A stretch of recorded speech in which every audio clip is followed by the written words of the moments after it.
Hi friends, financial അക്കൗണ്ടിങ്ങിൻ്റെ റിവിഷനാണ് നമ്മൾ ഇന്നത്തെ ക്ലാസ്സിൽ കണ്ടിന്യൂ ചെയ്യുന്നത്. കഴിഞ്ഞ ക്ലാസ്സിൽ ഫസ്റ്റ് ചാപ്റ്റർ ഫിനാൻഷ്യൽ അക്കൗണ്ടിങ്ങിലെ first chapter single entry system അത് ഒരു ക്ലാസ്സിൽ റിവൈസ് ചെയ്തു. അപ്പോൾ നമ്മൾ സെക്കൻഡ് ചാപ്റ്ററാണ് കമ്പനി അക്കൗണ്ട്സ്. അതിൽ ഇമ്പോർട്ടൻ്റ് ആയിട്ടുള്ള ഭാഗങ്ങൾ എല്ലാം ഒന്ന് കവർ ചെയ്തു പോവുകയാണ് നമ്മൾ ചെയ്യുന്നത്. അപ്പം കമ്പനി അക്കൗണ്ട്സ് ആണ്. കമ്പനി അക്കൗണ്ട്സ് എന്ന് പറയുമ്പം ആദ്യം തന്നെ കമ്പനി എന്താണെന്ന് അറിയണം. Company, a company is a voluntary association of many persons. അപ്പം ഇതിൽ കുറേ ഡെഫിനിഷനും വരുന്നുണ്ട്. കമ്പനി അക്കൗണ്ട്സിൻ്റെ ഡെഫിനിഷന് നമുക്ക് കാണാൻ പറ്റും. കുറേ പേര് ഡിഫൈൻ ചെയ്തിട്ടുണ്ട്. എന്നാൽ അതിൽ കോമൺ ആയിട്ട് നമ്മൾ ഏതെങ്കിലും ഒരു ഡെഫിനിഷനെ പഠിച്ചു വെക്കണം. According to lord justice Hanley, a company is an artificial person created by law with perpetual session and common seal. ഒരു കമ്പനി എന്ന് പറഞ്ഞിട്ടുണ്ടെങ്കിൽ വോളണ്ടറി അസോസിയേഷൻ ഓഫ് പേഴ്സൺസ് ആണ്. അത് നിയമപരമായിട്ട് വരുന്നതാണ് അല്ലേ. Created by law, perpetual succession and common seal. ഒരു company എന്ന് പറയുമ്പം അതിനൊരു സെപ്പറേറ്റ് എൻറ്റിറ്റി അല്ലെങ്കിൽ ഒരു സെപ്പറേറ്റ് സീൽ ഉണ്ടായിരിക്കും. കമ്പനീസ് ആക്ട്, പുതിയ കമ്പനീസ് ആക്ട് ഏതാണ്? 2013 ആണ്. 2013 കമ്പനീസ് ആക്ട് കമ്പനി എന്താണെന്ന് ഡിഫൈൻ ചെയ്തിട്ടുള്ളത്. A company is a company registered under this act or under any previous companies act. അപ്പം ഈ ഒരു കമ്പനീസ് ആക്ട് 2013 മുഖേനയോ അല്ലെങ്കിൽ ഇതിൻ്റെ മുന്നേയുള്ള ഏതെങ്കിലും കമ്പനീസ് ആക്ട് പ്രകാരമോ രജിസ്റ്റർ ചെയ്തിട്ടുള്ള കമ്പനികളെയാണ് എന്ത് പറയുന്നത്? ഒരു കമ്പനി എന്ന് പറയാൻ പറ്റും. A company is an association of person united for a common object. ഒരു കമ്പനി എന്ന് പറഞ്ഞാൽ അവരുടെ ഒരു കോമൺ, എല്ലാവർക്കും കൂടി ആ കമ്പനിയിലെ ഷെയർ ഹോൾഡേഴ്സിന് എല്ലാവർക്കും എന്തുണ്ടാവും? ഒരു കോമൺ ഒബ്ജക്റ്റ് ഉണ്ടാവും. ഒരു കോമൺ ഒബ്ജക്റ്റ് വെച്ചുകൊണ്ട് ഒരു വോളണ്ടറി അസോസിയേഷൻ ഓഫ് പേഴ്സൺ ആണ് എന്ത്? ക്രിയേറ്റഡ് ബൈ ലോ ആണ്. നിയമപരമായിട്ട് ക്രിയേറ്റ് ചെയ്തിട്ടുള്ള അസോസിയേഷൻ ഓഫ് പേഴ്സണിനെയാണ് നമ്മൾ എന്ത് പറയുന്നത്? കമ്പനി എന്ന് പറയുന്നത്. പിന്നെ കമ്പനിയുടെ കുറേ ഫീച്ചേഴ്സൊക്കെയാണ്. അതൊന്നും ഞാൻ കൂടുതൽ ഡീറ്റെയിൽ ആയിട്ട് പോകുന്നില്ല. അതൊക്കെ നിങ്ങൾ വായിച്ച് നോക്കണം. പിന്നെ അതിൽ കമ്പനി അക്കൗണ്ട്സിൽ നമ്മൾ വേറൊരു പ്രധാനപ്പെട്ട ഭാഗം അതിൽ ഷെയർ ക്യാപിറ്റലാണ്. പിന്നെ കമ്പനിയുടെ ഷെയർ ക്യാപിറ്റൽ എന്ന് പറഞ്ഞാൽ എന്താണ്? The capital of a company is called share capital. ഒരു കമ്പനിയുടെ ക്യാപിറ്റലിന് എന്താ പറയുക? ഷെയർ ക്യാപിറ്റൽ എന്നാണ് പറയുക.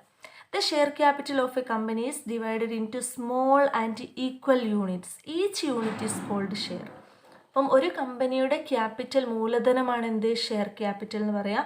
ആ ഷെയർ ക്യാപിറ്റലിനെ ചെറിയ ചെറിയ പാർട്ടാക്കിയിട്ട് ഡിവൈഡ് ചെയ്യുന്ന, അതായത് small and equal units, equal ആക്കിയിട്ട് സ്മോൾ പാർട്സ് ആക്കിയിട്ട് ഡിവൈഡ് ചെയ്യുന്ന സമയത്ത് ആ ഓരോ യൂണിറ്റിനെയും എന്താ പറയുന്നത്? ഷെയർ എന്നാണ് പറയുക. Each unit is called share. പിന്നെ അതേപോലെ ഷെയർ ഹോൾഡർ എന്ന് പറഞ്ഞാൽ ആരാണ്? A person who buys a share. ആ കമ്പനിയുടെ ഷെയർ ആരാണോ വാങ്ങുന്നത് ആ പേഴ്സണിനെയാണ് എന്ത് പറയുക? ഷെയർ ഹോൾഡർ എന്ന് പറയുക, അല്ലെങ്കിൽ മെമ്പർ ഓഫ് ദി കമ്പനി. അപ്പം ഷെയർ ക്യാപിറ്റൽ എന്ന് പറഞ്ഞാൽ ഒരു കമ്പനിയുടെ ക്യാപിറ്റലാണ് ഷെയർ ക്യാപിറ്റൽ. ആ ഷെയർ ക്യാപിറ്റലിനെ ഈക്വൽ പാർട്സ് അല്ലെങ്കിൽ സ്മോൾ പാർട്സ് ആക്കിയിട്ട് ഡിവൈഡ് ചെയ്യുന്ന ആ ഓരോ യൂണിറ്റും എന്താണ്? ഷെയർസ് ആണ് അല്ലേ? ഓരോ ഷെയറുകളാണ്. അപ്പം ആ ഷെയർ ആരാണോ എടുക്കുന്നത് അവർ എന്താ പറയുന്നത്? ഷെയർ ഹോൾഡേഴ്സ് എന്നാണ് പറയാം. അത്രയാണ് ഷെയർ ക്യാപിറ്റലിൻ്റെ ഇൻട്രൊഡക്ഷനിൽ നമുക്ക് ഓർത്ത് വെക്കാം. പിന്നെ വേറെ categories of share capital. Share ക്യാപിറ്റലിൻ്റെ കാറ്റഗറീസ് ഏതൊക്കെ രീതിയിലാണ് നമ്മൾ ഷെയർ ക്യാപിറ്റലിനെ പറയുന്നത്? First one, authorised capital. ഒരു കമ്പനിയുടെ ഓതറൈസ്ഡ് ക്യാപിറ്റൽ എന്ന് പറഞ്ഞിട്ടുണ്ടെങ്കിൽ a company is registered is called the authorised capital. ഒരു കമ്പനി രജിസ്റ്റർ ചെയ്തത് എത്ര ക്യാപിറ്റലാണ്? ഇപ്പോൾ 1 lakh ആണെങ്കിൽ ആ ഒരു 1 lakh ആണ് എന്ത്? Authorised capital. ഒരു കമ്പനി രജിസ്റ്റർ ചെയ്തിട്ടുള്ള ഷെയർ ക്യാപിറ്റൽ എത്രയാണോ ആ ഷെയർ ക്യാപിറ്റലിന് എന്താ പറയുക? ഓതറൈസ്ഡ് ക്യാപിറ്റൽ എന്നാണ് പറയുന്നത്. It is amount mentioned in the memorandum. ഒരു മെമ്മറാണ്ടം ഓഫ് അസോസിയേഷനിൽ മെമ്മറാണ്ടത്തിൽ പറയും എത്രയാണ് അതിൻ്റെ ലിമിറ്റ് എന്നുള്ളത്. Company can issue, it is also called nominal അല്ലെങ്കിൽ രജിസ്റ്റേർഡ് ക്യാപിറ്റൽ എന്ന് പറയാം. അപ്പം ഓതറൈസ്ഡ് ക്യാപിറ്റൽ. ഈ ഓതറൈസ്ഡ് ക്യാപിറ്റൽ കമ്പനി എത്ര ക്യാപിറ്റലാണോ രജിസ്റ്റർ ചെയ്തിട്ടുള്ളത് ആ രജിസ്റ്റേർഡ് ക്യാപിറ്റലാണ് ഓതറൈസ്ഡ് ക്യാപിറ്റൽ. ഇനി ഈ ഓതറൈസ്ഡ് ക്യാപിറ്റലിൽ നിന്ന് തന്നെ ഇഷ്യൂഡ് ക്യാപിറ്റൽ എന്ന് പറഞ്ഞിട്ടുണ്ടെങ്കിൽ ഓതറൈസ്ഡ് അല്ലെങ്കിൽ രജിസ്റ്റേർഡ് ആയിട്ടുള്ള എല്ലാ ക്യാപിറ്റലും കമ്പനി ഇഷ്യൂ ചെയ്യണമെന്നില്ല. അവരതിൻ്റെ ഒരു പാർട്ട് അല്ലെങ്കിൽ it is the part of the authorised capital. ഓർത്ത് വെക്കേണ്ട ഒരു പോയിൻ്റാണ്. ഇഷ്യൂഡ് ക്യാപിറ്റൽ എന്ന് പറഞ്ഞിട്ടുണ്ടെങ്കിൽ ഓതറൈസ്ഡ് ക്യാപിറ്റലിൻ്റെ ഒരു പാർട്ടാണ് എന്ത് issued capital, which is issued to the public for subscription. പൊതുജനങ്ങൾക്ക് അതിൻ്റെ സബ്സ്ക്രിപ്ഷന് വേണ്ടിയിട്ട് പബ്ലിക്കിന് ഇഷ്യൂ ചെയ്യുന്ന ക്യാപിറ്റലാണ് എന്ത് ഇഷ്യൂഡ് ക്യാപിറ്റൽ. എന്നാൽ the remaining part of authorised capital is known as unissued capital. Authorised capital എന്ന് പറഞ്ഞാൽ കമ്പനി രജിസ്റ്റർ ചെയ്തത് എത്രയാണോ അതിൻ്റെ മൊത്തം ക്യാപിറ്റലാണ് ഓതറൈസ്ഡ് ക്യാപിറ്റൽ. ആ ഓതറൈസ്ഡ് അല്ലെങ്കിൽ രജിസ്റ്റേർഡ് ക്യാപിറ്റൽ, ആ രജിസ്റ്റേർഡ് ക്യാപിറ്റലിൽ തന്നെ അതിൻ്റെ ഒരു പാർട്ട് എന്ത് ചെയ്യും കമ്പനി പബ്ലിക്കിന് ഇഷ്യൂ ചെയ്യും. ആ ഇഷ്യൂ ചെയ്യുന്ന പാർട്ടാണ് ഇഷ്യൂഡ് ക്യാപിറ്റൽ. എന്നാൽ ഇഷ്യൂ ചെയ്യാതെ കിടക്കുന്ന പാർട്ട് ഉണ്ടെങ്കിൽ ആ ക്യാപിറ്റലിനെ എന്ത് പറയാം അൺഇഷ്യൂഡ് ക്യാപിറ്റൽ എന്ന് പറയാം.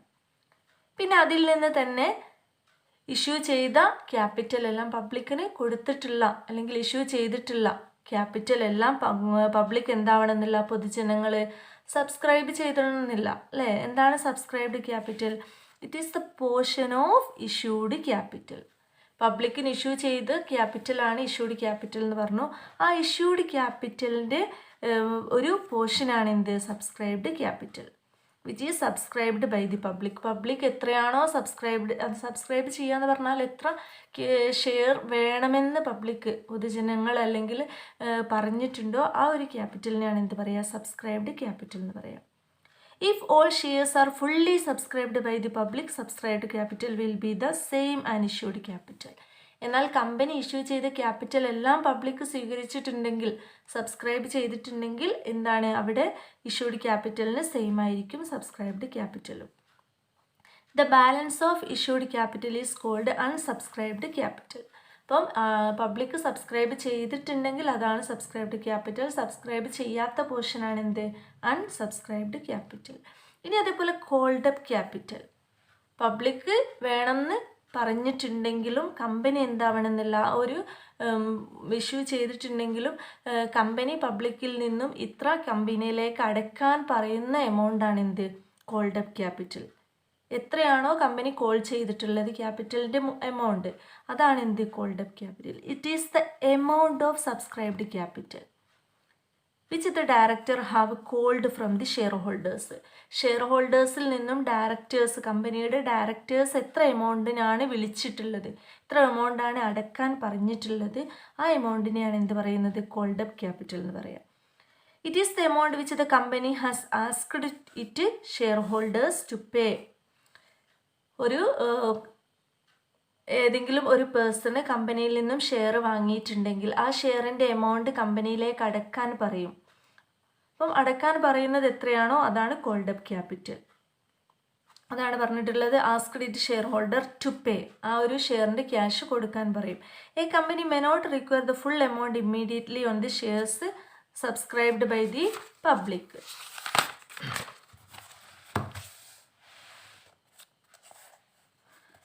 Therefore, it may call up only such a portion as it's in the portion of issued capital which has not yet been called up by the company is called uncalled capital.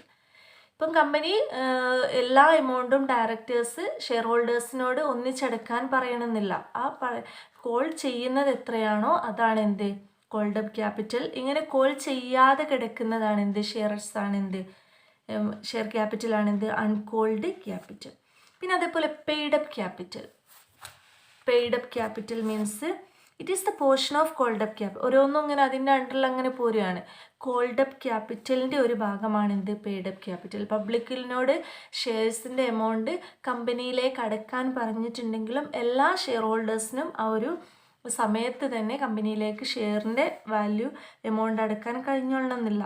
അതാണ് പറയുന്നത് it is the portion of the called up capital which is actually paid up by the share holders. Share ഹോൾഡേഴ്സിൽ നിന്നും എത്രയാണോ അല്ലെങ്കിൽ share holders കമ്പനിയിലേക്ക് എത്രയാണോ കൊടുത്തിട്ടുള്ളത് ആ എമൗണ്ടാണ് പെയ്ഡ് അപ്പ് ക്യാപിറ്റൽ. എന്നാൽ any unpaid balance on the called up capital is known as unpaid capital അല്ലെങ്കിൽ കോൾസ് ഇൻ അരിയേഴ്സ് എപ്പോഴും എക്സാമിനൊക്കെ ചോദിക്കുന്ന ഒരു ഭാഗമാണ്. What is calls in arrears? ഒരു കമ്പനിയിലേക്ക് ഷെയറിൻ്റെ എമൗണ്ട് പബ്ലിക്കിനോട് അടയ്ക്കാൻ പറയുന്ന സമയത്ത്, ഏതെങ്കിലും പേഴ്സണിനോട് അടയ്ക്കാൻ പറയുന്ന സമയത്ത് അവർക്ക് ആ ഒരു എമൗണ്ട്, കോൾ ചെയ്തിട്ടുള്ള ഷെയർസിൻ്റെ എമൗണ്ട് അടയ്ക്കാൻ കഴിഞ്ഞിട്ടില്ലെങ്കിൽ ആ ഒരു ഷെയറിനെയാണ് എന്ത് പറയുന്നത്? ആ ഒരു ഷെയർ ക്യാപിറ്റലിനെയാണ് എന്ത് പറയുന്നത്? അൺപെയ്ഡ് ക്യാപിറ്റൽ എന്ന് പറയും. കൊടുക്കാതെ കിടക്കുന്ന ക്യാപിറ്റൽ അല്ലെങ്കിൽ കോൾസ് ഇൻ അരിയേഴ്സ്. അരിയറായി കിടക്കുക. ഒരു ആൾക്ക് ഷെയറിൻ്റെ എമൗണ്ട് കമ്പനിയിലേക്ക് അടക്കാൻ കഴിഞ്ഞിട്ടില്ലെങ്കിൽ ആ അടക്കാത്ത ക്യാപിറ്റലിനെയാണ് എന്ത് പറയുക? അൺപെയ്ഡ് ക്യാപിറ്റൽ അല്ലെങ്കിൽ കോൾസ് ഇൻ അരിയേഴ്സ്. പിന്നെ അതേപോലെ ഇമ്പോർട്ടൻ്റ് ആയിട്ടുള്ള ഒന്നാണ് എന്ത്? Reserve capital. റിസർവ് ക്യാപിറ്റൽ എന്ന് പറഞ്ഞിട്ടുണ്ടെങ്കിൽ a limited company by passing a special resolution may set apart portion of the uncalled capital. ഇപ്പോൾ കമ്പനി എല്ലാ ഷെയർ ക്യാപിറ്റലും കോൾ ചെയ്തോളണം എന്നില്ല നമ്മൾ പറഞ്ഞു അല്ലേ? അങ്ങനെ കോൾ ചെയ്യുന്ന ക്യാപിറ്റലിനെ കോൾഡ് അപ്പ് ക്യാപിറ്റൽ എന്ന് പറയാം. അങ്ങനെ കോൾ ചെയ്യാതെ കിടക്കുന്ന ക്യാപിറ്റൽ ഉണ്ടെങ്കിൽ ആ ഒരു ക്യാപിറ്റലിനെയാണ് നമ്മൾ എന്ത് പറയുക? Uncalled capital. ഈ അൺകോൾഡ് ക്യാപിറ്റലിൻ്റെ ഒരു ഭാഗം എന്ത് ചെയ്യും? റിസർവ് ക്യാപിറ്റലിലേക്ക് മാറ്റിവെക്കും. അതാണ് പറയുന്നത് a limited company by passing a special resolution may set apart portion of the uncalled capital. Uncalled ക്യാപിറ്റലിൻ്റെ ഒരു ഭാഗം കമ്പനിക്ക് അതിൻ്റെ ഒരു സ്പെഷ്യൽ റെസൊല്യൂഷൻ ഉണ്ടാവും, ലിമിറ്റഡ് കമ്പനികൾക്കൊക്കെ. അങ്ങനെ സ്പെഷ്യൽ റെസൊല്യൂഷൻ മുഖേന കമ്പനി അൺകോൾഡ് ക്യാപിറ്റലിൻ്റെ ഒരു ഭാഗം റിസർവ് ആക്കിയിട്ട് മാറ്റി വെക്കുകയാണെങ്കിൽ ആ ഒരു ക്യാപിറ്റലിനെയാണ് എന്ത് പറയുക? റിസർവ് ക്യാപിറ്റൽ എന്ന് പറയാം. അപ്പം വാട്ട് ഈസ് റിസർവ് ക്യാപിറ്റൽ എന്ന് പറഞ്ഞാൽ ഇത് ആണ് ഇമ്പോർട്ടൻ്റ് ആയിട്ടുള്ള point. Portion of uncalled capital as reserve capital. Reserve capital is the portion of uncalled capital which is kept in reserve and which will be called up only on winding up of the company. ഇപ്പം company call ചെയ്യാതെ കിടക്കുന്ന ക്യാപിറ്റലാണ് uncalled capital അല്ലേ? അതിൻ്റെ ഒരു ഭാഗം company reserve ആക്കിയിട്ട് മാറ്റി വെക്കുകയാണ്. ഇങ്ങനെ റിസർവ് ആക്കി മാറ്റി വെക്കുന്ന ആ ഒരു ക്യാപിറ്റൽ, ആ ഒരു ഷെയർ കമ്പനി എപ്പോഴാണോ വൈൻഡ് അപ്പ് ചെയ്യുന്നത്, എപ്പോഴാണോ അവസാനിക്കുന്നത്, ആ സമയത്താണ് ആ ഒരു ഷെയർസിൻ്റെ എമൗണ്ട് എന്ത് ചെയ്യുന്നത്? കോള് ചെയ്യുന്നത്. അപ്പം ആ ഒരു സമയത്ത് ഷെയർ ഹോൾഡർ കൊടുത്താൽ മതി. Uncalled reserve for winding up only. The reserve capital created to create the confidence in the creditors of the company. കമ്പനിയിൽ എന്തെങ്കിലും ഒരു എമൗണ്ട് അവിടെ നിൽക്കുന്നുണ്ട് എന്നുള്ളത് കമ്പനിയുടെ ക്രെഡിറ്റേഴ്സിനൊക്കെ ഒരു കോൺഫിഡൻസ് കിട്ടാൻ വേണ്ടിയിട്ടും ഈ ഒരു റിസർവ് ക്യാപിറ്റൽ ഉപകാരപ്പെടും. കാരണം കമ്പനീൻ്റെ ഷെയർ കുറച്ച് കയ്യിലുണ്ടാവും, റിസർവ് ആക്കിയിട്ട് മാറ്റി വെക്കുന്നുണ്ടാവും. അതെന്ത് ചെയ്യുന്നില്ല? ഷെയർ ഹോൾഡറിൽ നിന്നും കോൾ ചെയ്യുന്നില്ല. അൺകോൾഡ് പോർഷൻ ഓഫ് ക്യാപിറ്റലാണ്. അപ്പം അത് കമ്പനിയുടെ വൈൻഡിങ് അപ്പിൻ്റെ സമയത്താണ് കോള് ചെയ്യുന്നത്. പിന്നെ വേറൊരു ഇമ്പോർട്ടൻ്റ് ആയിട്ടുള്ള ഭാഗം റിസർവ് ക്യാപിറ്റലും ക്യാപിറ്റൽ റിസർവും തമ്മിലുള്ള ഡിഫറൻസ് ആണ്. ഇത് പെട്ടെന്ന് മാറിപ്പോകുന്ന ഒരു സംഭവമാണ് reserve capital and capital reserve. അപ്പോൾ റിസർവ് ക്യാപിറ്റൽ എന്താ നമ്മളിവിടെ മുകളിൽ പറഞ്ഞു അല്ലേ? റിസർവ് ക്യാപിറ്റൽ എന്ന് പറഞ്ഞാൽ പോർഷൻ ഓഫ് അൺകോൾഡ് ക്യാപിറ്റലാണ് അല്ലേ? It is created out of uncalled capital. Call ചെയ്യാത്ത ക്യാപിറ്റലിൻ്റെ ഒരു ഭാഗമാണ് റിസർവ് ക്യാപിറ്റൽ. എന്നാൽ ക്യാപിറ്റൽ റിസർവ് എന്ന് പറഞ്ഞാലോ it is created out of capital profit. ഇപ്പോൾ ക്യാപിറ്റൽ പ്രോഫിറ്റ് ഈ ഒരു ലാഭത്തിൽ നിന്നുമാണ് എന്ത് ചെയ്യുന്നത്? ക്യാപിറ്റൽ റിസർവ് ആക്കിയിട്ട് മാറ്റി വെക്കുന്നത്. എന്നാൽ റിസർവ് ക്യാപിറ്റൽ എന്ന് പറഞ്ഞാൽ അൺകോൾഡ് ക്യാപിറ്റലിൻ്റെ ഒരു ഭാഗമാണ്. ഈ പോയിന്റ് നന്നായിട്ട് ഓർത്ത് വെക്കണം.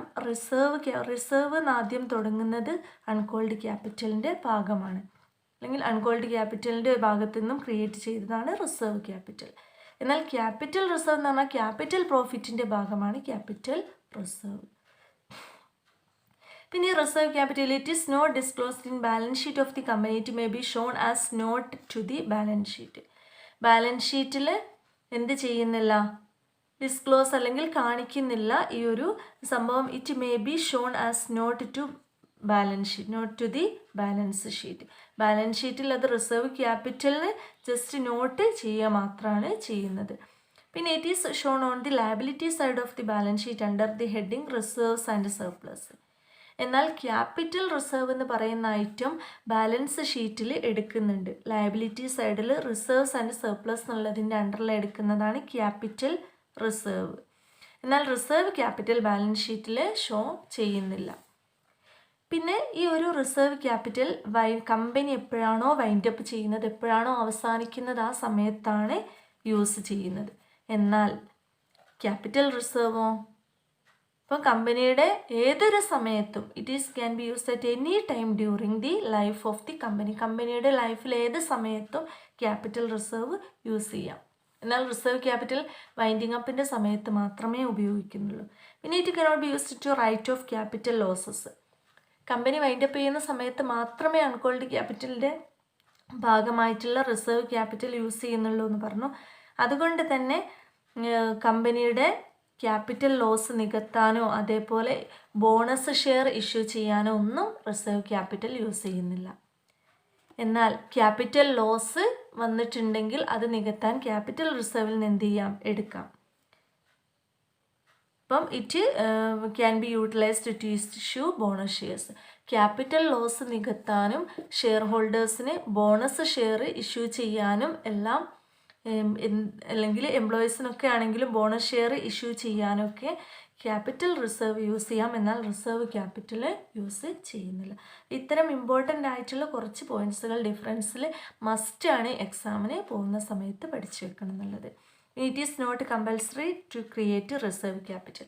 പിന്നെ വേറൊരു ഇമ്പോർട്ടൻ്റ് ആയിട്ടുള്ള കാര്യം, ഈ റിസർവ് ക്യാപിറ്റൽ കമ്പനി നീക്കി വെക്കണം എന്ന് ഒരു നിർബന്ധവുമില്ല. എന്നാൽ ക്യാപിറ്റൽ റിസർവ് എന്താണ്, കമ്പൽസറിയാണ്. ഒരു കമ്പനിയെ സംബന്ധിച്ചിടത്തോളം ആ ഒരു കമ്പനി നേടുന്ന ക്യാപിറ്റൽ പ്രോഫിറ്റിൻ്റെ ഒരു ഭാഗം ക്യാപിറ്റൽ റിസർവ് ആക്കി വെക്കണം എന്നുള്ളത് it is compulsory to create capital reserve in case of capital profit earned by the company.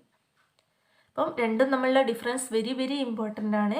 Reserve capital uncalled ക്യാപിറ്റലിൻ്റെ ഭാഗമാണ്. ക്യാപിറ്റൽ റിസർവ് ക്യാപിറ്റൽ പ്രോഫിറ്റിൽ നിന്നാണ് ക്രിയേറ്റ് ചെയ്യുന്നത്. ബാലൻസ് ഷീറ്റിൽ കാണിക്കും, ഇത് ബാലൻസ് ഷീറ്റ് കാണിക്കില്ല, ഇത് ബാലൻസ് ഷീറ്റിൽ കാണുന്നതായിട്ടാണ്. ഇത് വൈൻഡ് അപ്പ് ചെയ്യുന്ന സമയത്താണ് യൂസ് ചെയ്യുന്നത്. അത് ക്യാപിറ്റൽ പ്രോഫിറ്റ് ലോസ് വന്നിട്ടുണ്ടെങ്കിൽ അത് നികത്താനും ബോണസ് ഷെയർ ഇഷ്യൂ ചെയ്യാനുമെല്ലാം ഒന്നും എന്ത് ചെയ്യുന്നില്ല, യൂസ് ചെയ്യുന്നില്ല. എന്നാൽ ക്യാപിറ്റൽ റിസർവ് കമ്പനിയുടെ during the life of the കമ്പനിയിൽ എപ്പം വേണമെങ്കിലും യൂസ് ചെയ്യാം.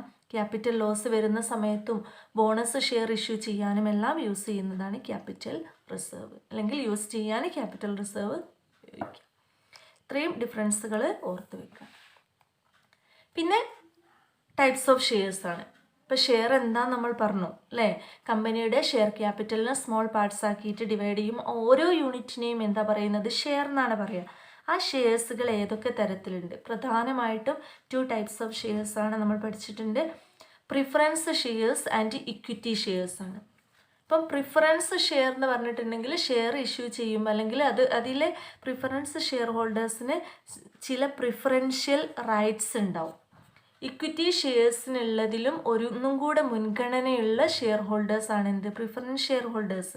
ഇപ്പോൾ പ്രിഫറൻസ് ഷെയർസ് എന്ന് പറഞ്ഞിട്ടുണ്ടെങ്കിൽ those which carry a preferential right over the equity shares are regarded as payment, dividend and repayment of capital in the event of the winding up of the company.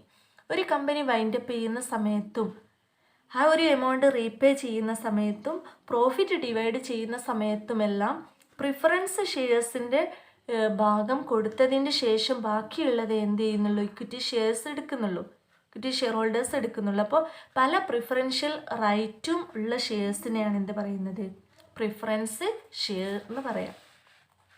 Preference ഷെയർസുകൾ തന്നെ പലതരത്തിലുണ്ട്. Cumulative preference shares, non cumulative preference shares, participating, non participating, redeemable, convertible, cumulative convertible preference shares. ഓരോന്നും just എന്താണെന്നുള്ളത് നമുക്ക് പറയാം.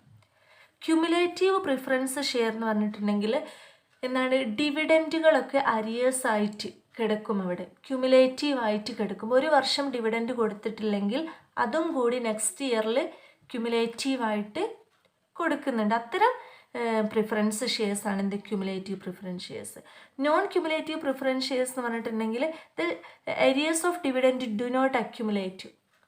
ഒരു വർഷത്തെ dividend അത് അവിടെ കംപ്ലീറ്റ് ആയിട്ടില്ലെങ്കിൽ അത് അരിയറായിട്ട് നെക്സ്റ്റ് ഇയറിലേക്ക് നീട്ടിവെക്കാൻ കഴിയില്ല.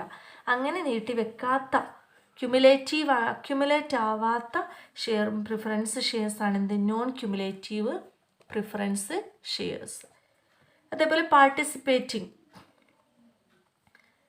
അപ്പം കമ്പനിയുടെ പ്രോഫിറ്റിൻ്റെ ഭാഗത്തിൽ പാർട്ടിസിപ്പേറ്റ് ചെയ്യാനുള്ള റൈറ്റുള്ള പ്രിഫറൻസ് ഷെയർസാണ് ഇത് പാർട്ടിസിപ്പേറ്റിംഗ് പ്രിഫറൻസ് ഷെയർസ്.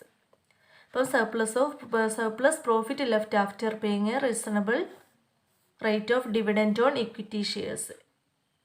അപ്പം കമ്പനിക്ക് നല്ല ലാഭമൊക്കെ ഉണ്ടെങ്കിൽ ആ ലാഭത്തിൽ പങ്കാളികളാവാൻ പറ്റുന്ന ഷെയർ ഹോൾഡേഴ്സാണ് പ്രിഫറൻസ് ഷെയർസ്, അല്ലെങ്കിൽ അത്തരം ഷെയറുകളാണ് പാർട്ടിസിപ്പേറ്റിംഗ് പ്രിഫറൻസ് ഷെയർസ്. എന്നാൽ നോൺ പാർട്ടിസിപ്പേറ്റിംഗ് പ്രിഫറൻസ് ഷെയർ എന്ന് പറഞ്ഞാൽ ഡിവിഡൻഡ്, ഒരു ഫിക്സഡ് ആയിട്ടുള്ള ഡിവിഡൻഡ് മാത്രമേ ഇത്തരം പ്രിഫറൻസ് ഷെയർസിന് കിട്ടുന്നുള്ളൂ. അല്ലാതെ പ്രോഫിറ്റ് ഉണ്ടെങ്കിൽ അതിൻ്റെ ഭാഗത്തിൽ പാർട്ടാവാനുള്ള ഒരു റൈറ്റ് ഈ ഒരു നോൺ പാർട്ടിസിപ്പേറ്റിംഗ് പ്രിഫറൻസ് ഷെയർസിനില്ല. പിന്നെ റെഡീമബിൾ പ്രിഫറൻസ് ഷെയർസ് എന്ന് പറഞ്ഞിട്ടുണ്ടെങ്കിൽ those preference shares which can be redeemed subject to fulfilment of certain conditions laid down in the section 55 of the companies act 2013. അപ്പം ഈ ഒരു കമ്പനിയിൽ ആക്ട് പ്രകാരം അതിൽ പറഞ്ഞിട്ടുള്ള പല കണ്ടീഷൻസിൻ്റെ ബേസിൽ തിരിച്ചു കൊടുക്കുന്ന പ്രിഫറൻസ് ഷെയർസാണ് എന്ത് റെഡീം ചെയ്യാന്ന് പറഞ്ഞാൽ അത് തിരിച്ചു കൊടുക്കുക, റെഡീമബിൾ പ്രിഫറൻസ് ഷെയർസ്.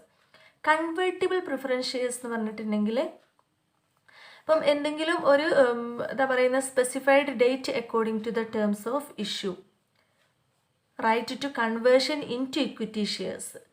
അപ്പം ഒരു കണ്ടീഷൻ്റെ ബേസിൽ ഇക്വിറ്റി ഷെയർസിലേക്ക് മാറ്റാൻ പറ്റുന്ന പ്രിഫറൻസ് ഷെയറിനെയാണ് എന്ത് പറയുന്നത് കൺവേർട്ടിബിൾ മീൻസ് ഇക്വിറ്റി ഷെയർസിലേക്ക് മാറ്റുന്നതിനെയാണ് അല്ലെങ്കിൽ മാറ്റുക എന്നുള്ളതാണ് കൺവേർട്ടിബിൾ എന്നുള്ളതിൻ്റെ മീനിങ്. ഇപ്പം പ്രിഫറൻസ് ഷെയർസ് ഇക്വിറ്റി ഷെയർസിലേക്ക് കൺവേർട്ട് ചെയ്യാൻ പറ്റുന്നതാണെങ്കിൽ അതിനെ കൺവേർട്ടിബിൾ പ്രിഫറൻസ് ഷെയർസ് എന്ന് പറയും. ഇപ്പോൾ ക്യുമുലേറ്റീവ് കൺവേർട്ടിബിൾ എന്ന് പറഞ്ഞാൽ അത് ക്യുമുലേറ്റീവും കൂടി ആവുന്ന കേസായിരിക്കും. ഇപ്പോൾ പ്രിഫറൻസ് ഷെയർ ഇക്വിറ്റി ഷെയറിലേക്ക് മാറ്റുകയാണെങ്കിലും പ്രിഫറൻസ് ഷെയർസിൽ ഉണ്ടാവുന്ന ഡിവിഡൻറ്റ് പെൻഡിങ്ങിൽ ഉണ്ടെങ്കിൽ അതും ക്യുമുലേറ്റീവായിട്ട് വരുന്ന പ്രിഫറൻസ് ഷെയർസാണ്. അപ്പോൾ ഇതൊക്കെയാണ് ടൈപ്സ് ഓഫ് പ്രിഫറൻസ് ഷെയർസ്. പിന്നെ അതേപോലെ ഇക്വിറ്റി ഷെയർ എന്ന് പറഞ്ഞിട്ടുണ്ടെങ്കിലോ which not preference shares, equity shares do not carry any preferential right in respect of dividend repayment of capital. Capital തിരിച്ചു കൊടുക്കുന്നതിലോ ഡിവിഡൻഡ് കിട്ടുന്നതിലോ ഒരു പ്രിഫറൻഷ്യൽ റൈറ്റും ഒരു മുൻഗണനയും ഇല്ലാത്ത ഷെയർസാണ് എന്ത് ഇക്വിറ്റി ഷെയർസ്. എന്നാൽ കറക്റ്റും ഈ ഒരു ഷെയറിന് എന്ത് പറയാം ഓർഡിനറി ഷെയർസ് എന്നും പറയാം. എന്നാൽ കമ്പനിക്ക് കൂടുതൽ ലാഭമൊക്കെ ഉള്ള കമ്പനിയാണെങ്കിൽ പ്രിഫറൻസ് ഷെയർ ഹോൾഡേഴ്സിന് കൊടുത്തതിൻ്റെ ശേഷം ബാക്കിയുള്ളതെല്ലാം ആര് തന്നെയാണ് ഇക്വിറ്റി ഷെയർ ഹോൾഡേഴ്സ് തന്നെയാണ് വീതിച്ചെടുക്കുന്നത്. ഒരു കമ്പനിയുടെ യഥാർത്ഥ ഓണർ എന്ന് പറയുന്നത് ആരാണ് ഇക്വിറ്റി ഷെയർ ഹോൾഡേഴ്സ് ആയിരിക്കും. അപ്പോൾ ഇത്രയൊക്കെയാണ് ടൈപ്സ് ഓഫ് ഷെയർസിൽ വരുന്നത്. പിന്നെ അതിൻ്റെ ഡിഫറൻസുകളാണ് ഇക്വിറ്റി ഷെയർസും പ്രിഫറൻസ് ഷെയർസും തമ്മിലുള്ള ഡിഫറൻസുകൾ. It is an ownership security. Equity share എന്ന് പറഞ്ഞാൽ ഒരു ഓണർഷിപ്പ്, നമ്മൾ പറഞ്ഞു ഒരു ഓർഡിനറി ഷെയർ ക്യാപിറ്റലാണ് അല്ലേ, അതിൻ്റെ ഓണർഷിപ്പ് കൂടുതലും വരുന്നത് ഇക്വിറ്റി ഷെയർസിനാണ്. എന്നാൽ ഇറ്റ് ഈസ് ഹൈബ്രിഡ് സെക്യൂരിറ്റിയാണ്. പിന്നെ ഡിവിഡൻഡ് റൈറ്റ് ഇക്വിറ്റി ഷെയർസിൽ എന്ത് ചെയ്യുന്നില്ല, ഫിക്സ് ചെയ്യുന്നില്ല. എന്നാൽ പ്രിഫറൻസ് ഷെയർസിൽ ഇത്ര ഡിവിഡൻഡ് ആണെന്ന് മുൻകൂട്ടി പറഞ്ഞിരിക്കും. ഡിവിഡൻഡ് കൊടുക്കുന്നത് ഇക്വിറ്റി ഷെയർസിന് ലാസ്റ്റ് ആയിരിക്കും. എന്നാൽ നമ്മൾ ഒരു പ്രിഫറൻഷ്യൽ റൈറ്റും ഇല്ല എന്ന് പറഞ്ഞു. അപ്പം ഇക്വിറ്റി ഷെയർസിന് കൊടുക്കുന്നതിന് മുന്നേ പ്രിഫറൻസ് ഷെയർസിന് ഡിവിഡൻഡ് കിട്ടുന്നുണ്ട്. പിന്നെ capital is repaid only in the event of winding up. Wind up ചെയ്യുന്ന സമയത്ത് മാത്രമേ ക്യാപിറ്റൽ റീപേ ചെയ്യാൻ പറ്റൂ ഇക്വിറ്റി ഷെയർസിന്. എന്നാൽ പ്രിഫറൻസ് ഷെയർസിന് അങ്ങനത്തെ ഒരു റൈറ്റ് ഇല്ല. ഒരു കനോട്ട് എക്സീഡ് 20 years 20 വർഷത്തിൽ കൂടാതെയുള്ള കാലയളവിൽ എപ്പം ഒരു ഫിക്സഡ് പീരീഡ് ഒരു സ്റ്റിപ്പുലേറ്റഡ് പീരീഡ് പറഞ്ഞിരിക്കും അതിൻ്റെ ഇടയിൽ പ്രിഫറൻസ് ഷെയർസ് റീപേ ചെയ്യണം. പിന്നെ വോട്ടിംഗ് റൈറ്റ് ഏതിനുണ്ട്? ഇക്വിറ്റി ഷെയർസ് ഹോൾഡേഴ്സിന് വോട്ട് ചെയ്യാനുള്ള റൈറ്റ് ഉണ്ട്. ഇക്വിറ്റി ഷെയർസിന് വോട്ടിംഗ് റൈറ്റ്സ് ഉണ്ട്. എന്നാൽ ഇതിനെന്തില്ല, പ്രിഫറൻസ് ഷെയർസിനാണെങ്കിൽ വോട്ടിംഗ് റൈറ്റ് ഇല്ല. പിന്നെ നോമിനൽ വാല്യൂ കുറവായിരിക്കും. എന്നാൽ പ്രിഫറൻസ് ഷെയർസിന് നോമിനൽ വാല്യൂ കൂടുതലായിരിക്കും. എക്സ്പെൻസും ഇക്വിറ്റി ഷെയർസിന് കുറവായിരിക്കും. പ്രിഫറൻസ് ഷെയർസിന് എക്സ്പെൻസ് കൂടുതലായിരിക്കും.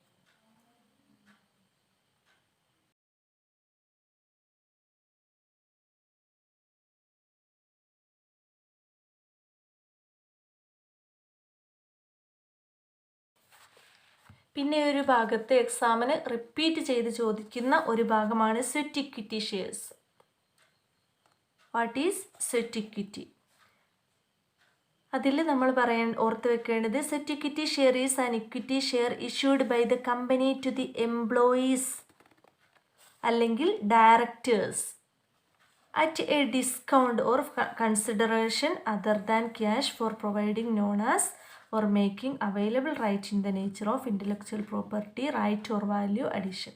ഇത്രയും പറഞ്ഞിട്ടില്ലെങ്കിലും ഈ ഒരു പോയിന്റ് എങ്കിലും നന്നായിട്ട് ഓർത്ത് വെക്കണം. സെറ്റ് ഇക്വിറ്റി എന്ന് പറഞ്ഞിട്ടുണ്ടെങ്കിൽ ഇക്വിറ്റി ഷെയർസ് ആണ് അല്ലേ. Equity share issued by the company. ഒരു കമ്പനി ആ കമ്പനിയിലുള്ള ഇക്വിറ്റി ഷെയർ എന്ത് ചെയ്യാം, ആ കമ്പനിയിലെ എംപ്ലോയീസിനോ അല്ലെങ്കിൽ ഡയറക്ടേഴ്സിനോ ഡിസ്കൗണ്ടിൽ ഇഷ്യൂ ചെയ്യുകയാണ് സെറ്റ് ഇക്വിറ്റി. ഒരു കമ്പനിയിലുള്ള ഇക്വിറ്റി ഷെയർ ക്യാപിറ്റൽ ആ ഒരു കമ്പനിയിലെ എംപ്ലോയീസ് അല്ലെങ്കിൽ ഡയറക്ടേഴ്സിന് ഡിസ്കൗണ്ടിൽ ഇഷ്യൂ ചെയ്യുന്നതാണ് എന്ത്, സെറ്റ് ഇക്വിറ്റി പറയുന്നത്. Sweat equity shares. Share allotted to employees or directors either at discount or for consideration other than cash. ഡിസ്കൗണ്ടിലോ അല്ലെങ്കിൽ ക്യാഷിനല്ലാതെ വേറെ എന്തെങ്കിലും ബേസിലോ ഒരു കമ്പനിയിലെ ഇക്വിറ്റി ഷെയർസ് ആ കമ്പനിയിലുള്ള എംപ്ലോയീസിനോ ഡയറക്ടേഴ്സിനോ ഡിസ്കൗണ്ട് ആയിട്ടോ അല്ലെങ്കിൽ ക്യാഷ് അല്ലാതെ വേറെ എന്തെങ്കിലും വഴിയോ ഇഷ്യൂ ചെയ്യുന്ന അത്തരം ഷെയർസിനെയാണ് എന്ത് പറയുന്നത്, സെറ്റ് ഇക്വിറ്റി ഷെയർസ് എന്ന് പറയാം. For providing know how and intellectual capital are called sweat equity. സെബിയിൽ എന്താ പറയുന്നത്, sweat equity share should not be sold with 1 year from the date of allotment. ആ ഒരു ഷെയർ ഒരു അലോട്ട് ചെയ്തിട്ട് ഒരു വർഷത്തിൻ്റെ ഇടയ്ക്ക് എന്ത് ചെയ്യാൻ പാടില്ല, ആ ഷെയർ മറ്റൊരാൾക്ക് വിൽക്കാൻ പാടില്ല. അതിന് എന്താ പറയുക, ലോക്കിൻ പീരീഡ് ഈസ് 1 year. ഇത്തരം സെറ്റ് ഇക്വിറ്റിയുടെ ലോക്കിൻ പീരീഡ് ഒരു വർഷമായിരിക്കും. ആ ഒരു വർഷത്തിൻ്റെ ഇടയ്ക്ക് ആ എംപ്ലോയീസോ ഡയറക്ടേഴ്സോ കമ്പനിയിൽ നിന്നും കിട്ടിയ ഇത്തരം സെറ്റ് ഇക്വിറ്റി ഷെയർ എന്ത് ചെയ്യാൻ പാടില്ല, കൈമാറ്റം ചെയ്യാനേ പാടില്ല. ആ ഒരു ലോക്കിൻ പീരീഡ് 1 year ആണ്. അത്രയും ഓർത്ത് വെക്കുക. പിന്നെ അതേപോലെയാണ് ESOS, employees stock option scheme. അതൊരു സ്കീമാണ്. ഇതും കമ്പനിയിലുള്ള എംപ്ലോയീസിനൊക്കെ പ്രൊവൈഡ് ചെയ്യുന്ന ഒരു സ്കീമാണ്. എന്താ പറയുന്നത്, their equity shares to their employees. It is a scheme under which the company gives option. Company അതിലുള്ള എംപ്ലോയീസിന് ഒരു ഓപ്ഷൻ കൊടുക്കുകയാണ്. Right and not the obligation to the whole time directors, ഓഫീസേഴ്സിന് എംപ്ലോയീസിനൊക്കെ എന്തിനു വേണ്ടിയിട്ട്, ടു പർച്ചേസ് അല്ലെങ്കിൽ subscribed at future date the equity share at a predetermined price. കമ്പനിയിലുള്ള ഇക്വിറ്റി ഷെയർ മുൻകൂട്ടി തീരുമാനിച്ച് വെച്ചിട്ടുള്ള ഒരു പ്രൈസിന്, വില കൂടിയിട്ടുണ്ടെങ്കിലും ആ പഴയ വില തന്നെ കൊടുത്താൽ മതിയാവും.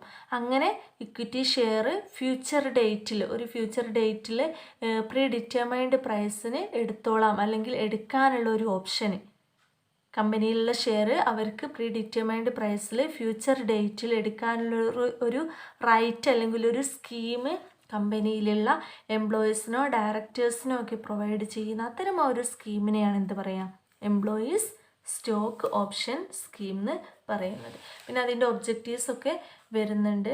To develop the feeling the participation among employees, അല്ലേ, എംപ്ലോയീസിനെ ആ ഒരു കമ്പനിയിലേക്ക് കൂടുതലും പാർട്ടിസിപ്പേറ്റ് ചെയ്യിക്കാനൊക്കെ ഉപയോഗപ്പെടും. അതേപോലെ കമ്പനിയിലെ എംപ്ലോയീസിനും ഡയറക്ടേഴ്സിനെയൊക്കെ എൻകറേജ് ചെയ്യാനും long term resources to the employees, അങ്ങനത്തെ കുറച്ച് ഒബ്ജക്റ്റീവ്സ് ഒക്കെ പറയുന്നുണ്ട്. ഫുള്ളും നമ്മൾ ഡിസ്കസ് ചെയ്യുന്നില്ല. പിന്നെ ഷെയറും സ്റ്റോക്കും തമ്മിലുള്ള ഡിഫറൻസ് പറയുന്നുണ്ട്. ഷെയർ എന്ന് പറഞ്ഞാൽ അതിന് എന്തുണ്ടാവും, ഒരു ഫേസ് വാല്യൂ ഉണ്ടാവും. ഒരു ഷെയറിന് എത്ര വാല്യൂ എന്നുണ്ടാവും. സ്റ്റോക്ക് എന്ന് പറഞ്ഞാൽ അതിനൊരു ഫേസ് വാല്യൂ ഇല്ല. It can be of any ഡിനോമിനേഷന്.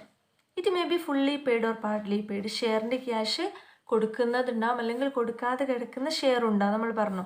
എന്നാൽ സ്റ്റോക്ക് എന്ന് പറയുന്നത് ഫുൾ കൊടുത്ത് അതിൻ്റെ ട്രാൻസാക്ഷൻ ഫുള്ള് കംപ്ലീറ്റ് ആയിട്ടുള്ള ഷെയറുകളാണ് എന്ത്, സ്റ്റോക്ക്.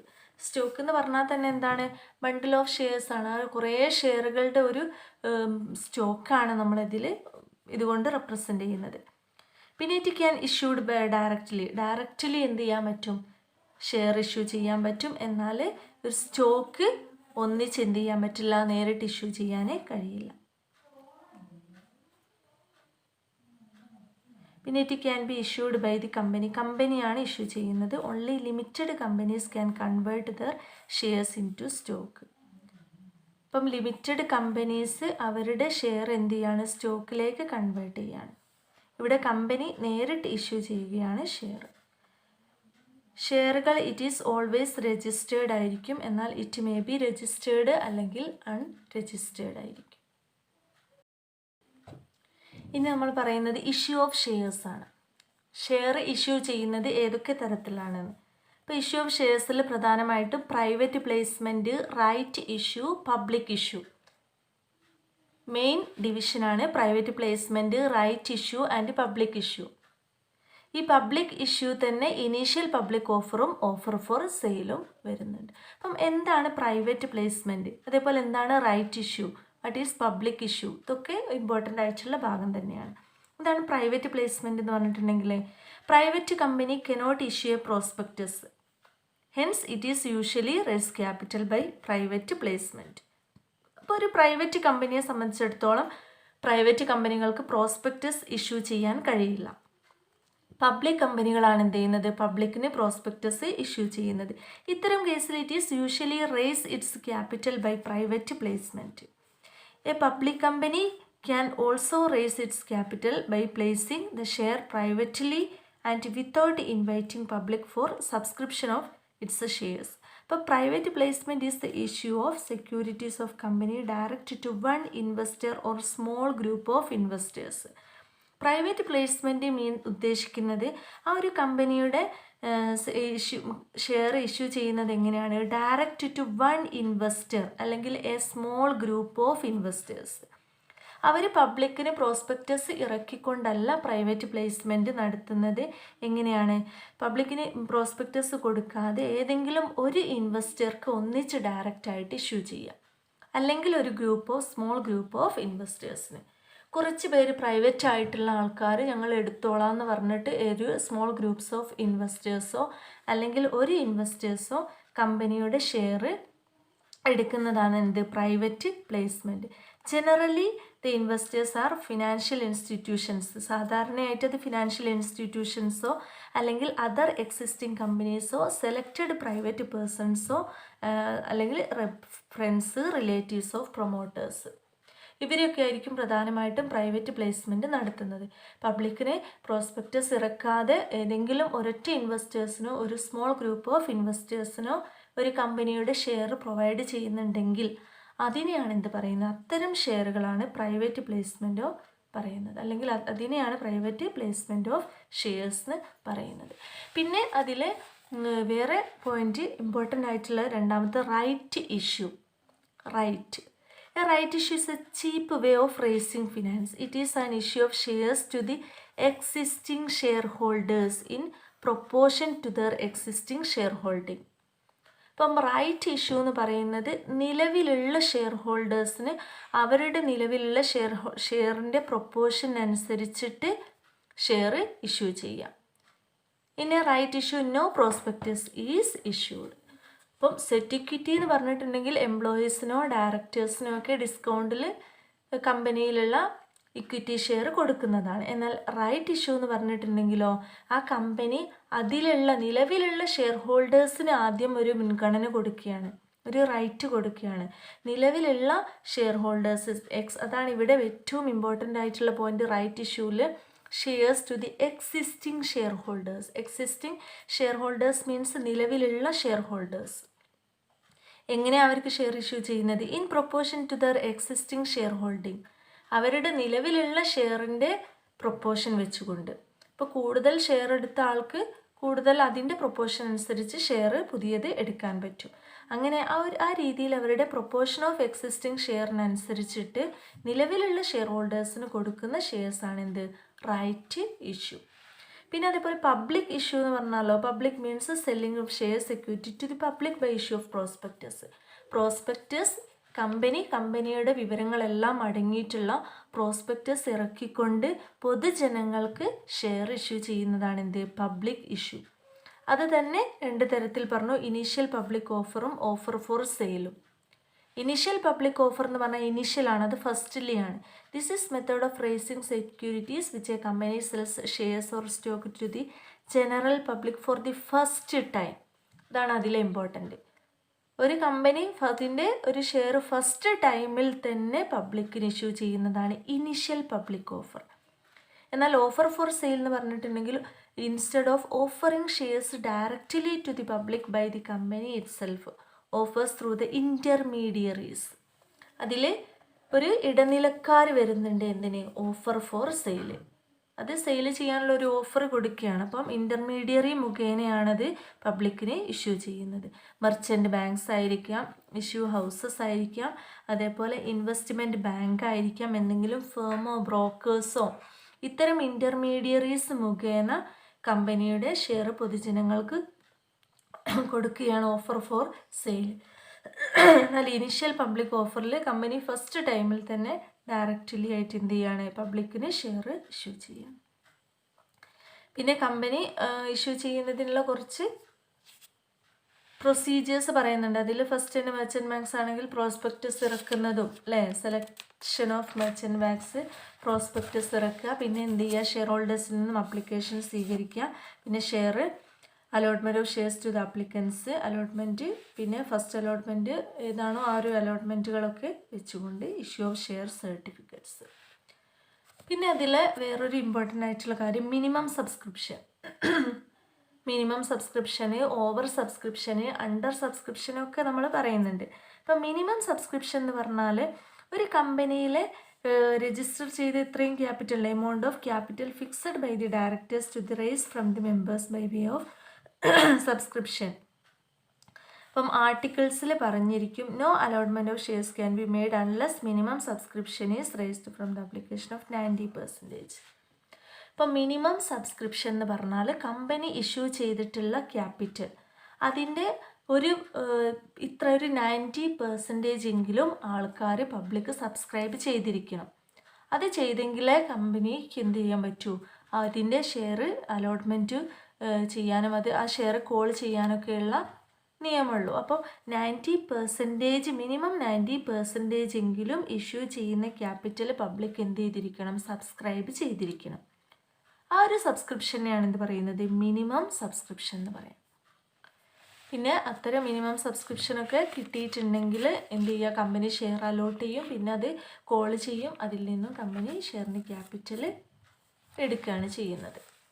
പിന്നെ അതിൻ്റെ ജേണൽ എൻട്രീസിൻ്റെ ഫോമാറ്റാണ്. ഇത് ഫുള്ളൊന്നും ഞാൻ പറയുന്നില്ല. ഫസ്റ്റ് തന്നെ നമ്മൾ ജേണൽ എൻട്രി എഴുതുന്ന സമയത്ത് അപ്ലിക്കേഷൻ മണി കിട്ടുന്നതാണ് ഫസ്റ്റ് എഴുതുന്ന ജേണൽ. അതാണ് share application account, bank account to share application. ബാങ്കോ ക്യാഷോ കിട്ടുകയാണെങ്കിൽ അസറ്റിനെ നമ്മൾ എന്ത് ചെയ്യണം, ഡെബിറ്റ് ചെയ്യണം അല്ലേ, bank account to share application. ഈ അപ്ലിക്കേഷൻ മണി എന്ത് ചെയ്യണം, ആ സമയത്ത് തന്നെ ഷെയർ ക്യാപിറ്റലിലേക്ക് നമ്മൾ കൺവേർട്ട് ചെയ്യണം. അപ്പോൾ share application account to share capital. പിന്നെ നമ്മൾ ഷെയർ അലോട്ട്മെൻറ്റ് ഷെയർ ക്യാപിറ്റലിലേക്ക് എഴുതിയതിൻ്റെ ശേഷമാണ് ഷെയർ അലോട്ട്മെൻറ്റ് ക്യാഷ് കിട്ടുന്ന ജേണൽ എഴുതുന്നത്. അപ്പോൾ ഇവിടെ നിങ്ങൾ ഫസ്റ്റിൽ ഓർത്ത് വെക്കേണ്ടത് ആദ്യം തന്നെ അപ്ലിക്കേഷൻ മണി കിട്ടുന്ന ജേണലാണ് എഴുതുന്നത്, പിന്നെ ഷെയർ ക്യാപിറ്റലിലേക്ക് മാറ്റും. നെക്സ്റ്റ് ഷെയർ ക്യാപിറ്റലിലേക്ക് ഷെയർ അലോട്ട്മെൻറ്റ് മാറ്റിയിട്ടാണ് എന്ത് ചെയ്യുന്നത്, ക്യാഷ് കിട്ടുന്നത്.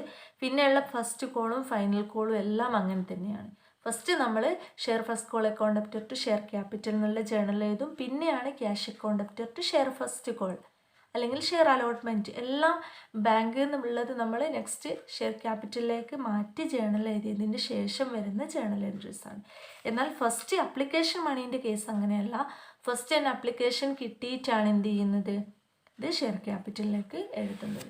അതിൻ്റെ ജേണൽ എൻട്രീസ് ഒന്നും ഇപ്പം ഡീറ്റെയിൽ ആയിട്ട് പറയുന്നില്ല. അതിൻ്റെ ഇമ്പോർട്ടൻ്റ് ആയിട്ടുള്ള ജേണൽസ് മാത്രം നമുക്കൊന്ന് ഡിസ്കസ് ചെയ്തിട്ട് പോകാം. ഇതിൽ ഇഷ്യൂ ഷെയർസ് അറ്റ് പ്രീമിയം. ഇപ്പം ഷെയർ ഇഷ്യൂ ചെയ്യുന്നുണ്ട് എന്ന് പറഞ്ഞാൽ അത് പ്രീമിയത്തിൽ ഇഷ്യൂ ചെയ്യുക എന്ന് പറഞ്ഞാൽ എങ്ങനെയാണ്, share issued at a price higher than their face value.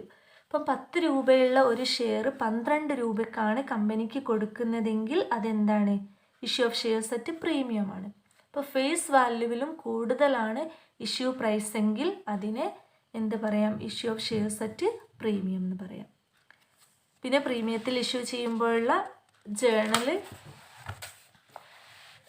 Question ഒന്നും ചെയ്യുന്നില്ല.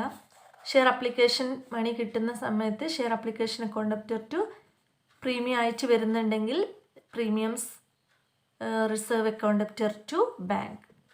ഷെയർ അപ്ലിക്കേഷൻ എത്രയാണോ കിട്ടുന്നത് അത് ഷെയർ ക്യാപിറ്റലിലേക്ക് ഷെയർ അപ്ലിക്കേഷൻ മണീൻ്റെ എമൗണ്ട് മാത്രം മാറ്റി എത്രയാണോ പ്രീമിയം അത് പ്രീമിയത്തിൻ്റെ നേരെ കൊടുക്കുക. ഇനി അപ്ലിക്കേഷൻ മണി തിരിച്ചു കൊടുക്കുന്നുണ്ടെങ്കിൽ എന്ത് ചെയ്യുക, അത് ടു ബാങ്ക്. കൂടുതൽ അപ്ലിക്കേഷൻ മണി കിട്ടിയിട്ടുണ്ടെങ്കിൽ അത് തിരിച്ചു കൊടുക്കും അല്ലേ. ഇപ്പോൾ 10,000 നമുക്ക് പറ്റും, 12,000 അപ്ലിക്കേഷൻ കിട്ടിയിട്ടുണ്ടെങ്കിൽ ആ 2,000 എമൗണ്ട് തിരിച്ചു കൊടുക്കണം. അങ്ങനെ തിരിച്ചു കൊടുക്കുന്ന എമൗണ്ട് ഉണ്ടെങ്കിൽ എഴുതിയാൽ മതി ഇവിടെ ടു ബാങ്ക് എന്ന് പറഞ്ഞിട്ട്. പിന്നെ അലോട്ട്മെൻറ്റ് മണി ഡ്യൂ ആവുന്ന സമയത്ത് allotment account debtor, share capital account debtor to share premium. അതേപോലെ ഇത് പ്രീമിയത്തിന് എമൗണ്ട് എത്രയാണോ അത് പ്രീമിയത്തിന് നേരെ കൊടുക്കുക, അലോട്ട്മെൻറ്റിൻ്റെത് എത്രയാണോ കറക്റ്റ് മണി അത് ഇവിടെയും കൊടുക്കുക. ആ രീതിയിലാണ് ജേണൽ എൻട്രി എഴുതുന്നത്.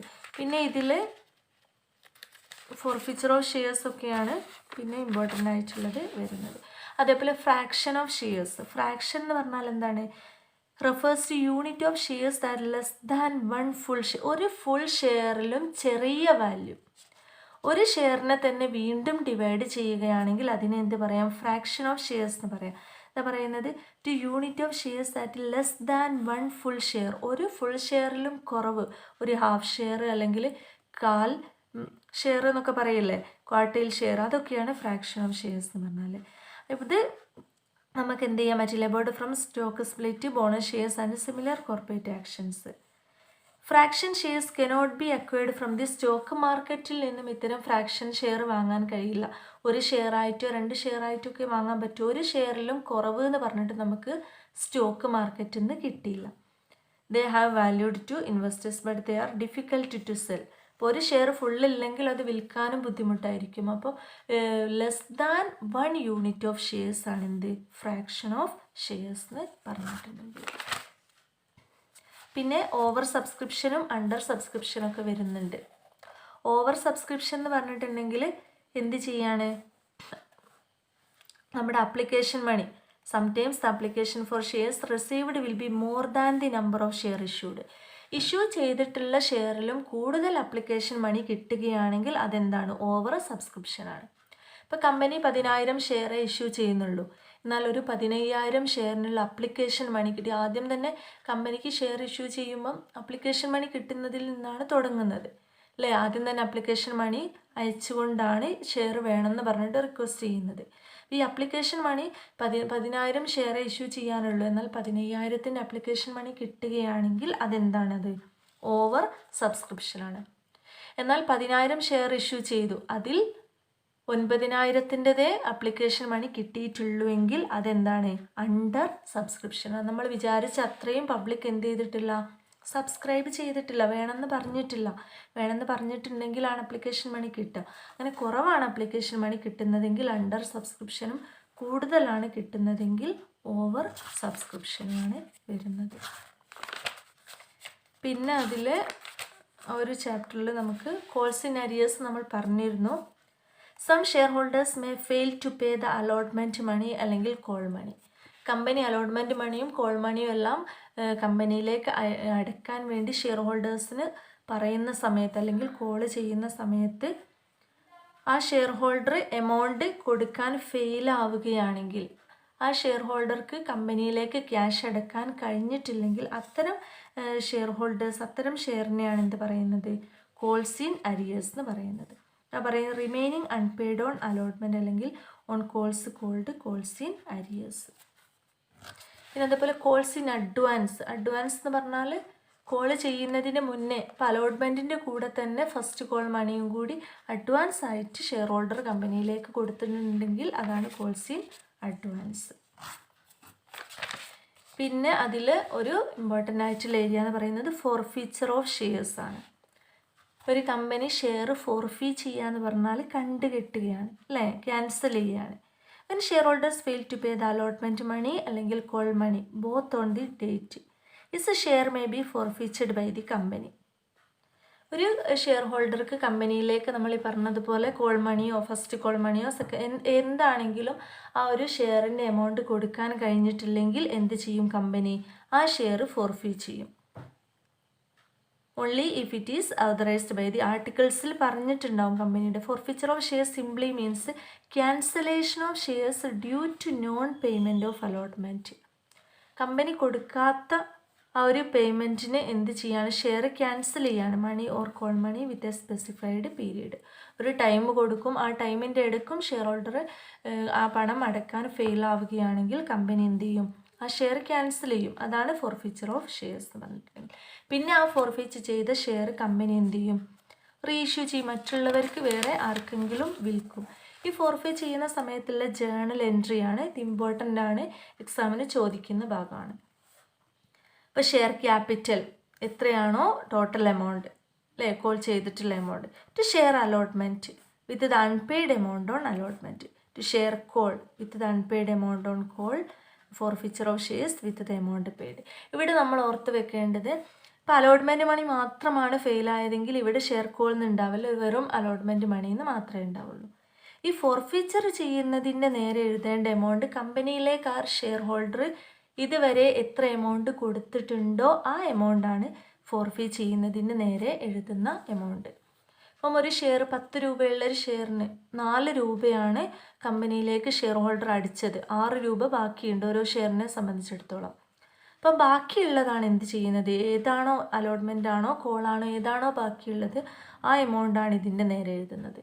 എന്നാൽ ആ 4 രൂപ ഷെയർ ഹോൾഡർ കമ്പനിയിലേക്ക് ഓൾറെഡി കൊടുത്തതാണ്, അപ്ലിക്കേഷൻ മണിയായിട്ടും അലോട്ട്മെൻറ്റ് മണിയായിട്ടൊക്കെ കൊടുത്തിട്ടുണ്ടെങ്കിൽ ആ കൊടുത്തിട്ടുള്ള എമൗണ്ടാണ് ഫോർഫീച്ചർ ഓഫ് ഷെയർസിന് നേരെ എഴുതുന്നത്. ഇവിടെ നമുക്കൊരു ജസ്റ്റ് ഒരു എക്സാമ്പിൾ ക്വസ്റ്റ്യൻ വായിക്കുന്നില്ല. ഷെയർ ക്യാപിറ്റൽ 50 × 8 8 രൂപയാണ്. അതിൽ 2 രൂപ അലോട്ട്മെൻ്റ് ആയിട്ടും ഫസ്റ്റ് കോൾ ആയിട്ട് 3 രൂപയും കിട്ടാനുണ്ട്. എന്നാൽ എത്രയേ കിട്ടിയിട്ടുള്ളൂ, 3 രൂപ മാത്രമേ കിട്ടിയിട്ടുള്ളൂ. അത് അപ്ലിക്കേഷൻ മണി ആയിരിക്കും. അപ്പം ആ കിട്ടിയതാണ് ഷെയർ ഫോർഫീച്ചറിൻ്റെ നേരെ എഴുതുന്നത്. Share first call money, share allotment money 3 രൂപയും 3 രൂപയും വെച്ചിട്ട് കിട്ടാനുള്ളതാണ്. അത് ഏതിൻ്റെ നേരെയാണോ ഇത് എഴുതുന്നു, അതിൻ്റെ ടോട്ടൽ എമൗണ്ട് ഷെയർ ക്യാപിറ്റലിൽ കൊടുക്കുന്നു. പിന്നെ ഫോർഫീച്ചർ ചെയ്യുന്നത് ജേണൽ, അതിൽ റീഇഷ്യൂ ചെയ്യുന്ന ജേണലും വരുന്നുണ്ട്. Reissue of forfeited shares. A company may reissue the forfeited shares at any time likes. Articles of അസോസിയേഷനിൽ പറഞ്ഞിട്ടുണ്ടാകും കമ്പനി ഫോർഫീറ്റ് ചെയ്ത ഈ ഒരു ഷെയർ എന്ത് ചെയ്യാണ് മറ്റുള്ളവർക്ക് വിൽക്കുകയാണെങ്കിൽ ആ സമയത്ത് വരുന്ന ജേണലാണ് ക്യാഷ് അല്ലെങ്കിൽ bank account debtor to share capital അല്ലേ. അതും bank account debtor share forfeited account debtor to share capital. Discount ചെയ്ത് കൊടുക്കുന്നത് എത്രയാണോ അതാണ് ഈ ഫോർഫീച്ചഡ് എമൗണ്ടിൻ്റെ ഫോർഫീച്ചഡിൻ്റെ നേരെ എഴുതുന്ന എമൗണ്ട്.